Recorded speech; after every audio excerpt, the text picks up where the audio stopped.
Welcome everyone to the teachings of Samata.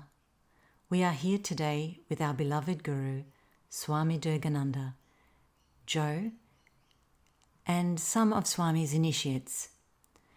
Today's conversation is a question and answer based on previous podcasts. Thank you. Hi Swami, great to see you again. Good to see you too, Joe. It feels like a very long time. Yes, it has been. Look, before we commence our podcast on states of consciousness, we've actually had quite a few emails and questions regarding the previous podcasts we've done. What I'd like to do, we've actually got Gail with us at the moment. I'd like her to be able to ask you the question or questions face to face. Are you okay with that? Yes, of course. Beautiful. Hi Gail, how are you? Hi, Joe. I'm good, thank you. Fire away with your questions. Hello, Swami. Hello. Thank you for letting me do this. My first question arose from the podcast on ego, and you were talking about the Rajas ego, and you told the story about the young man from Sydney looking for Krishna and enlightenment in a village in India. At the end, you say perhaps it wasn't his time. Could you please expand on this comment? Yes, there's a story that in one of the books that I've written about Narada, the prophet, and he was born with a lot of knowledge. His mother was a widow and a servant in an ashram, and he learned everything there was from the Mahatmas that he served. Then he went out into the forests and he did everything you should do. This is eons of time ago, of course. And then he died. But the Lords of Karma told him that, no, it wasn't your time. You became enlightened and realized that it wasn't the right time. You had to finish something else. So what I always thought when I was in India a lot, I saw a lot of Westerners walking barefoot the 28 kilometres, which is the spiritual walk between around Bazana and Mathura, Vrindavan. And they look like they're on their last legs, which they probably were. Most of them getting extremely sick, carrying their water, their milk with them, which they got from the cows, which are extremely dirty, unpasteurized, not good for their stomachs, and they become very sick. This is not the way. The way is, you were born in a social structure. Now I can talk because I went to India and became a guru, for heaven's sake. But circumstances brought me there. But to rush off somewhere, and take all your clothes off, run naked to become enlightened is not the way. It's just not the way. I have to say, I don't like it at all. You have... I remember a great Mahatma had someone in his ashram, and it was a big ashram, let me tell you. He had, and we spoke about this, he had a man there who wanted to become a Swami and wanted to go through everything. And he was an accountant. And he'd been at the ashram for quite a while working in the accounting department. So this Mahatma came to him in the office and said, pack your clothes and get out of here and don't come back. It's not your time. Oh. So he might have wasted, that young man who complained to me, but he would have wasted a whole lifetime by being in this ashram, you know, just learning, doing his accounting. No, he had to come back. I don't think it was Australia. He wasn't Australian. But he had to go back home and he had to become an accountant there, get married and have kids. So I mean, just flipping that and his extension to Gail's question, had he kind of started the journey prematurely, or was it a different way that he actually needed to start? It was a different way that he needed to have. Yeah. So that's my answer. I hope Very that's good. enough for you, Very Gail. Thank you. Have you got any more questions? I do have a Very couple good. more. My second question arose from the Thoughts Are Things video, in which you suggested that we read and contemplate a passage each day. So the passage that my question is, the one that's the source of all matter is consciousness. You've touched on this over the years, and I would just like to ask, would you be willing to explain it to us again, please?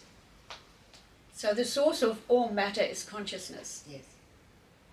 Do you think that there's a God up there that sits on a chair with a big book? No. Universal consciousness, the creator of the creator, is consciousness itself.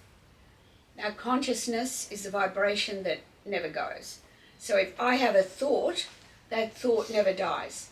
It goes out into the cosmos.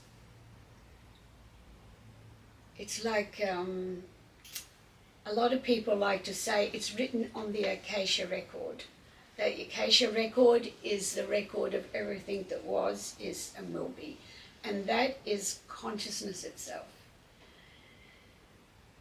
Your consciousness, you are in one state, which was in the moment, it's a very limited state, the physical state, but there's a whole lot more levels for you to expand on, learn, move through.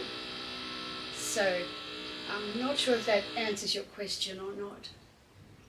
Does it? Thank you. So it does answer your question. Yeah. Yes, thank you. I think it does. And you got one last one for us? Yes, Now, please. this last one also comes from Thoughts Are Things, and it's the quotation, all life's experiences are predetermined. All action is without coincidence. The only free will you have is your attitude to reaction. My question is, why is free will attached to attitude and not to your reaction? Because it's the attitude will master your reaction. If your attitude is, oh, I hate what they've said to me, you will bounce back really quickly.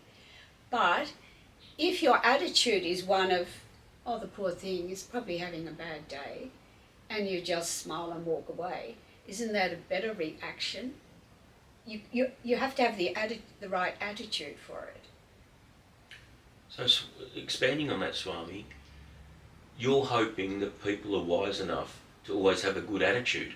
Yes. Because most people, how can I put it, their attitude needs to be improved a fair bit. So how do we help those people, or how do you help those people? Is there anything that you can teach us at the moment that can help us with our attitude? Even if we've had a bad day, how can we kind of change that sooner rather than later? Because people get grumpy in the morning and they're grumpy for the whole day. Don't follow the thought. Leave it alone. You know, So if you have this negative thought, change it, because the positive will defeat the negative eventually. Brilliant. I like that. Hi, Swami. We've got a call from Jen that's just come in. Hi, Jen. How are you? Hi, Joe. Well, thanks. That's good.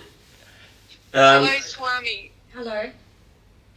Fire away with your question, please, Jen. Yeah, great. Swami, I was wondering if you would be happy to talk about the first time that you entered into samadhi. Yeah, I just am not sure what you mean by that. If you mean the first time the Kundalini rose and I went into samadhi that way, I think I was about 26 years old. And it was certainly before I met my guru, and certainly before I started this journey as a yogi, I guess. Yeah. Does that answer that, or I'm not quite sure? Yes. Yes. So I was also kind of wondering whether you could talk about, were you meditating at that time and what your practice was like?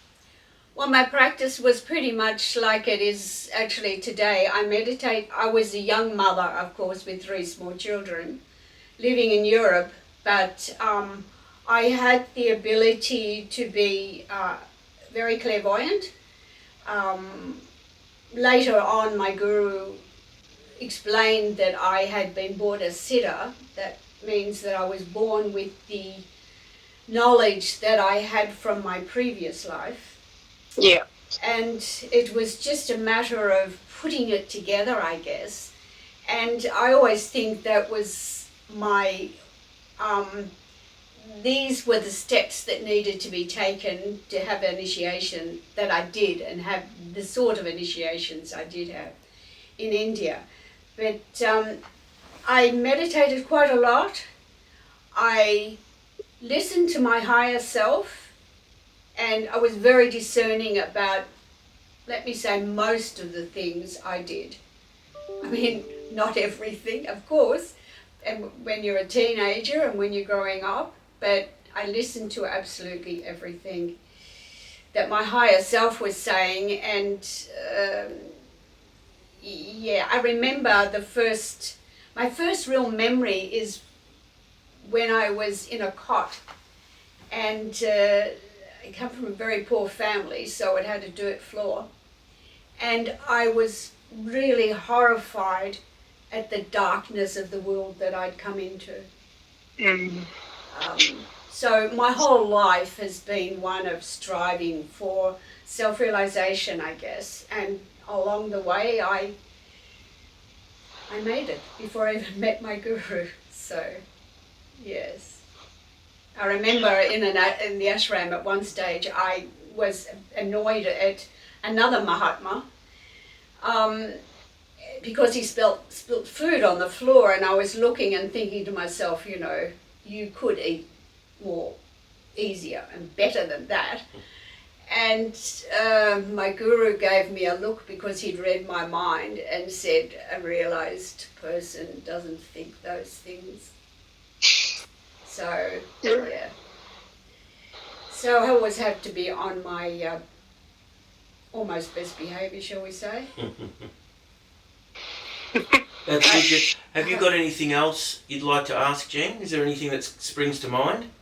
Well, if Swami would maybe be happy to say that in times after you became, after you'd met your master, Maharaj, how entering into samadhi changed being associated with the lineage.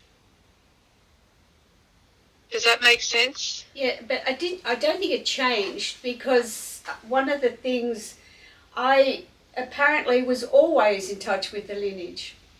Yeah. I was very sick, and my driver took me one day to the ashram because, you know, no one could help. And I was laid in a chapoi, one of the cots, and I saw a picture, and I said to my guru, this man in this picture, I've seen him since I was ever can remember. He's always in my dreams, in my thoughts, in my daydreaming. And he was my guru's guru. So I've always been associated with this lineage from birth. Jen, can I ask you a question? Are Yes, you sure. referring to Swami being the first Westerner to be involved, and a female to boot? Or were you referring to just as Swami's answered the question? Yeah, just as Swami's answered the question. Perfect. Yeah. Perfect. Yeah. Thank you very much, Swami, for your time. That's Thank all you, right. Jen. We'll let that go. We'll catch up with you soon. Thank you so much Great. for calling in. Thanks, Joe. Okay. See you later. Bye. Bye-bye. Yes. Thank you for that, Swami. That's Thank you, Gail. Thank you. If you have questions from any of the previous podcasts, please visit teachingsofsamata.com and go to our contacts page. Thank you.